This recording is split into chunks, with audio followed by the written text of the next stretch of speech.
Namo tassa bhagavato arahato samma sambuddhassa. Namo tassa bhagavato arahato samma sambuddhassa. Namo tassa bhagavato arahato samma sambuddhassa. Punyance puriso kayira, kayiranang puna-punang, tanghi candang kayirata, suko punyasa ucayo. Apabila seseorang melakukan perbuatan bajik, hendaknya dia mengulangi perbuatannya itu dan bersukacita dengan perbuatannya itu. Sungguh membahagiakan akibat dari memupuk perbuatan bajik. Dikutip dari kitab Dhammapada bab 9 syair 118. Halo sahabat UPTV dimanapun Anda berada. Selamat berjumpa kembali dengan saya, Pandita Dhammamito Suyanto SPD, dari Majelis Agama Buddha Theravada Indonesia, Magabudi, dalam acara Mutiara Iman Buddha di UPTV. Sahabat UPTV yang berbahagia, kita telah memasuki tahun baru 2026. Sebagaimana biasanya di awal tahun baru ini, kita juga memiliki semangat yang baru untuk segala hal, menyongsong kehidupan dan harapan di tahun 2026 ini. Jika pada akhir tahun kita melakukan refleksi untuk melihat seberapa kemajuan lahir batin kita dalam kehidupan ini, baik kehidupan lahiriah maupun batiniah, baik dalam kehidupan materi maupun dalam spiritual,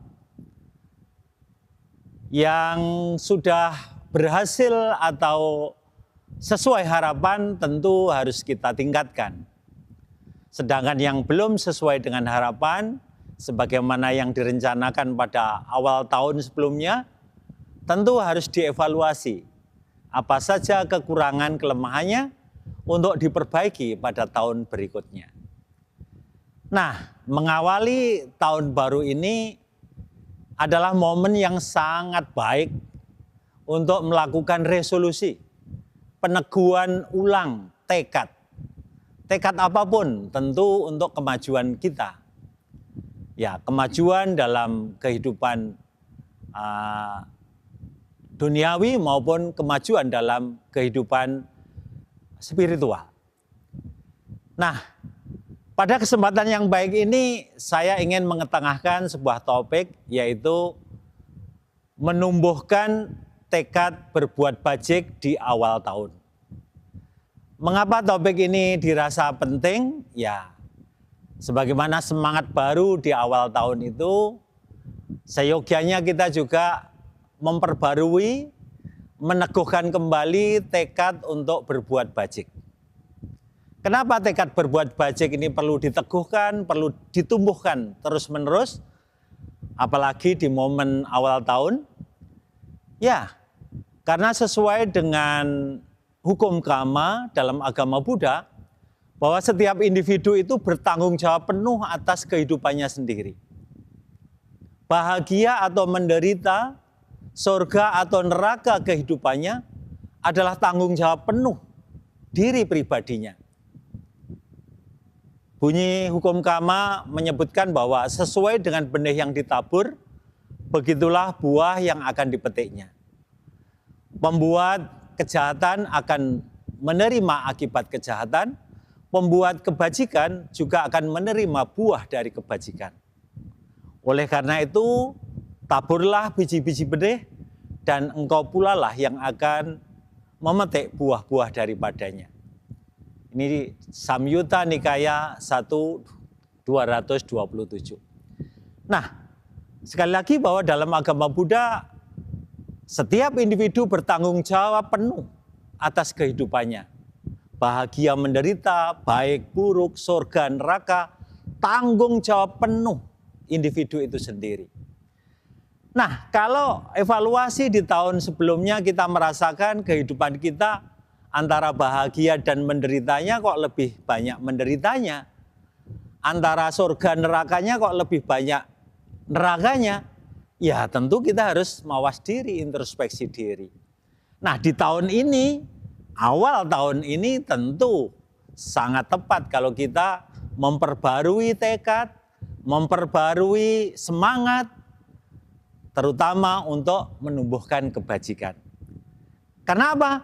Ya, kebahagiaan, keberhasilan, kesuksesan, harapan-harapan di tahun 2026 ini akan terwujud atau tidak sangat bergantung pada pundak individu masing-masing, pundak kita masing-masing. Nah, bagaimana uraian selanjutnya? Mari kita tunggu yang satu ini.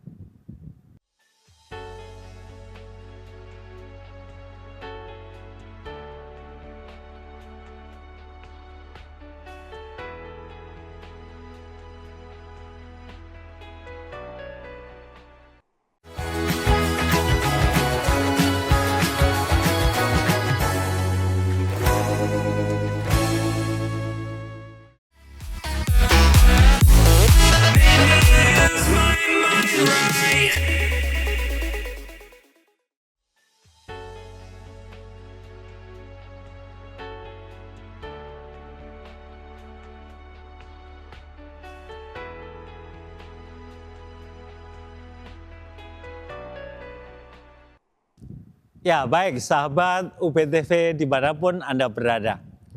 Tadi sudah saya sampaikan bahwa menurut agama Buddha sesuai dengan hukum karma, setiap individu, setiap manusia, setiap orang bertanggung jawab penuh atas kehidupannya. Bahagia, menderita, kemudian kaya ataupun miskin, surga ataupun neraka diciptakan oleh diri sendiri. Nah, kalau kita ingin di tahun 2026 ke depan, harapan-harapan baik kita, yaitu pekerjaan lancar, sukses, kesehatan terjaga, kemudian hubungan bisnis juga semakin tumbuh, semakin berkembang, segala harapan, cita-cita bisa terwujud, tidak ada cara lain selain kita meneguhkan dan memupuk terus kebajikan demi kebajikan dari saat ke saat. Karena tidak ada kebahagiaan, kesuksesan tanpa perjuangan, tanpa kebajikan. Hanya kebajikanlah yang akan mengantarkan kita mencapai harapan-harapan itu. Kesuksesan-kesuksesan itu. Kebahagiaan-kebahagiaan itu. Nah, kalau kita memiliki harapan sukses, bahagia, maju, tetapi tidak pernah menimbun kebajikan, tidak pernah memupuk kebajikan, tidak memperbarui tekad untuk berbuat bajik, ya ibarat angan-angan kosong belaka. Ibarat orang bermimpi belaka. Tidak ada upaya untuk merealisasinya. Nah, salah satu upaya untuk merealisasinya, ya perbarui tekad, berbuat bajik, dan lakukan kebajikan terus-menerus. Jadikan setiap momen, setiap kesempatan untuk berbuat bajik sebanyak-banyaknya. Hanya kebajikanlah yang akan mengantarkan kesuksesan kita. Nah, karena itulah saya mengajak di awal tahun 2026 ini untuk meneguhkan kembali tekad berbuat bajik sebesar-besarnya. Nah, untuk memberikan ilustrasi pada ajakan saya ini, saya akan mengutip sebuah kisah berjudul Laja Dewadita. Suatu saat, salah satu murid terkemuka dari Sang Buddha Gotama, yaitu yang Arya Mahakasapa, beliau terkenal sebagai biku yang sangat disiplin melakukan pertapaan yang keras. Nah, ketika beliau berada di Gua Pipali, beliau melakukan meditasi hingga mencapai konsentrasi tercerap atau disebut samapati, atau sering juga dikenal dengan niroda samapati. Jadi memasuki konsentrasi yang sangat dalam selama 7 hari berturut-turut tanpa ada kegoyahan. Nah, selesai melakukan meditasi mencapai niroda samapati selama 7 hari, beliau bangkit dari meditasinya, kemudian melihat dunia ini kira-kira siapa yang perlu mendapat kesempatan untuk melakukan perbuatan baik. Karena siapapun yang bisa melakukan perbuatan baik kepada seorang pertapa yang baru keluar dari niroda samapati, maka akan memberikan pahala yang sangat besar. Nah, saat itu terlihat oleh beliau ada seorang gadis pelayan yang sedang menebar benih jagung di halaman rumah. Maka beliau muncul di halaman rumah gadis pelayan ini dan siap untuk menerima sedekah dari sang gadis pelayan itu. Nah, begitu melihat ada seorang biku berdiri di depan rumahnya, maka si gadis pelayan yang tadinya menebarkan jagung itu berhenti dari aktivitasnya dan seluruh sisa jagung benih yang ada yang dimilikinya itu dipersembahkan kepada sang bante, sang biku. Nah, tak lama kemudian setelah dia melakukan kebajikan itu, tiba-tiba dia dipatok oleh ular berbisa dan meninggal sesaat. Begitu meninggal, atas kebajikan yang dilakukan beberapa detik sebelumnya, yaitu berdana benih jagung kepada Yang Arya Mahakasapa, dia langsung terlahir di alam surga Tawatimsa. Surga Tawatimsa adalah surga tingkat kedua dalam agama Buddha. Karena di dalam agama Buddha surga itu ada 26 tingkat. Dari surga biasa yang makhluk-makhluknya punya nafsu indria, itu ada 6 tingkatan. Nah, 6 tingkatan itu yang pertama namanya Catu Maharajika, yang kedua Tawatimsa, yang ketiga Yama, keempat Tusita, kemudian yang kelima Nimanarati, dan yang keenam adalah Paranimita Wasawati. Itu surga biasa yang makhluk-makhluknya punya nafsu. Kemudian ada surga yang tidak punya nafsu tapi masih punya bentuk badan jasmani. Ada 16 rupa Brahma. Itu makhluk Brahma yang masih punya bentuk badan jasmani tapi sudah tidak punya nafsu. Kemudian lebih tinggi dari itu ada 4 alam arupa loka, yaitu alam arupa Brahma, sudah tidak memiliki nafsu dan tidak memiliki badan jasmani makhluk-makhluknya. Total ada 26 alam surga. Nah, tadi Dewi Pelayan ini karena kebajikannya terlahir di alam Dewa Tawatimsa, yaitu dewa tempat kediaman Raja Saka. Saka Raja Dewa. Nah, begitu dia terlahir sebagai seorang dewi, langsung mendapat sebutan dia yaitu Laja Dewa Dita. Laja itu artinya jagung. Dia seorang dewi yang berhasil mencapai kesurgaan sebagai buah dari berbuat kebajikan, yaitu mempersembahkan jagung kepada Yang Arya Mahakasapa. Nah, bagaimana kelanjutan kisah Laja Dewa Dita ini? Mari kita tunggu yang satu ini.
Ya, baik sahabat UPTV. Bagaimana kisah lanjutan Laja Dewadita? Nah, Laja Dewadita, seorang dewi di surga Tawatimsa ini menyadari betul bahwa kebahagiaannya terlahir di alam surga itu adalah buah dari kebajikan yang dilakukan saat-saat terakhir sebelum dia dipatuk oleh ular berbisa.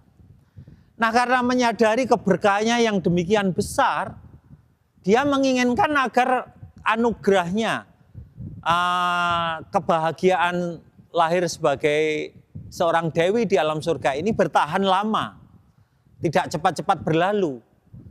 Lantas timbul satu pemikiran, perenungan.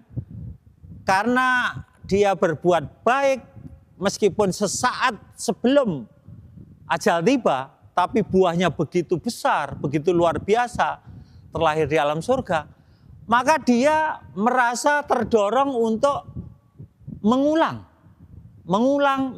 dan mengulang perbuatan baik itu. Nah, perbuatan baik yang dilakukan sesaat ajal tiba tadi adalah berdana benih jagung kepada Yang Arya Mahakasapa. Maka dia melihat bahwa bagaimana kehidupan Mahakasapa, dan dia ingin terus berbuat baik kepada Yang Arya Mahakasapa.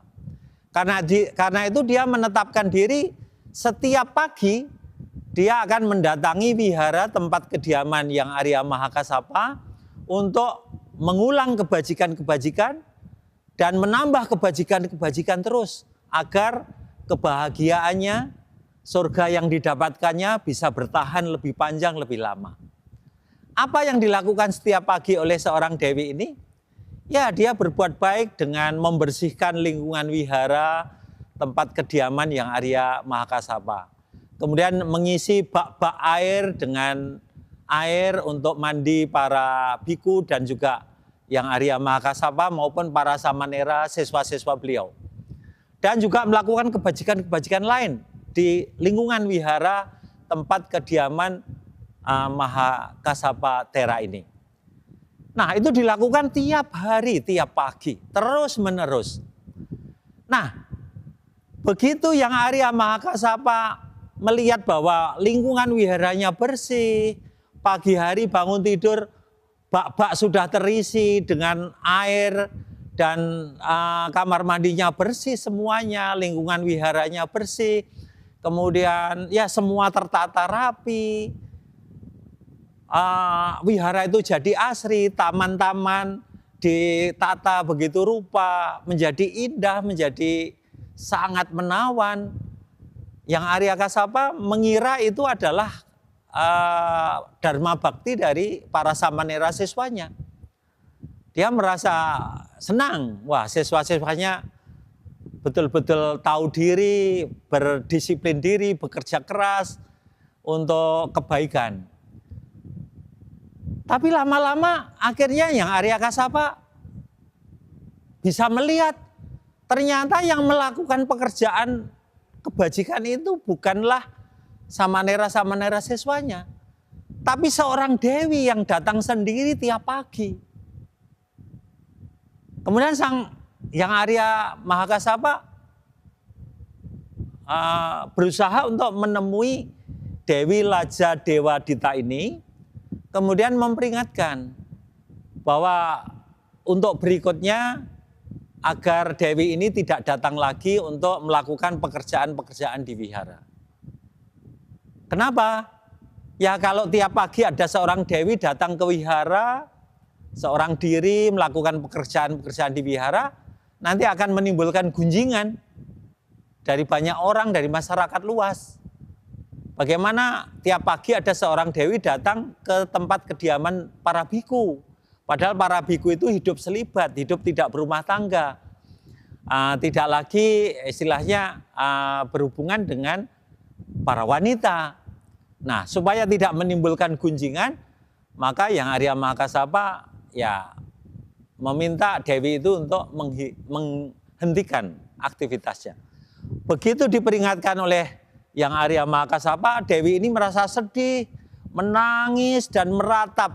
Dia merasa, oh sang guru Jangan hancurkan kekayaanku, jangan hentikan kesempatanku untuk berbuat bajik. Nah, tangisan ratapan dari Dewi Laja Dewa Dita ini terdengar langsung oleh Sang Buddha Guru Agung di ganda kuti atau di kuti harumnya. Kemudian Sang Buddha mengirimkan cahaya kepada Dewi ini untuk menasihatinya bahwa sudah menjadi keharusan bagi Yang Arya Mahakasapa untuk mengingatkan agar Dewi ini menghentikan pekerjaan niat baiknya untuk berdharma bakti di wihara karena untuk menghindari pergunjingan.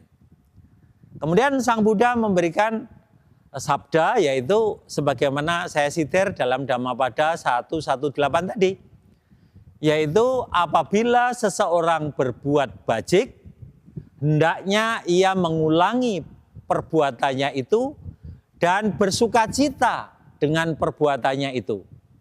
Sungguh membahagiakan akibat dari memupuk perbuatan bajik itu. Dhammapada 118. Nah, begitu mendengar uraian sabda Sang Buddha ini, seorang Dewi ini langsung mencapai tingkat kesucian pertama, yaitu Sotapati. Tingkat kesucian pertama Sotapati, dia punya kesempatan untuk kembali lahir sebagai manusia paling lama 7 kali. Artinya tidak akan lebih 7 kali, dia akan mencapai kesempurnaan, mencapai nibbana. Inilah sebuah ilustrasi betapa pentingnya mengulang kebajikan, kemudian memperbarui dan meneguhkan tekad untuk berbuat bajik. Nah, sahabat UBTV, sekali lagi, mengawali tahun baru 2026, mari kita teguhkan kembali perbuatan-perbuatan bajik. Hanya kebajikanlah yang akan membawa kita kepada kebahagiaan, kepada harapan, kepada cita-cita, kepada surga yang sangat kita dambakan. Semoga dapat menginspirasi kehidupan kita bersama sehingga kita maju dalam kebajikan. Semoga kita berbahagia, keluarga kita berbahagia, semua makhluk berbahagia. Sabe sata bawantu suki tata. Sadu, sadu, sadu.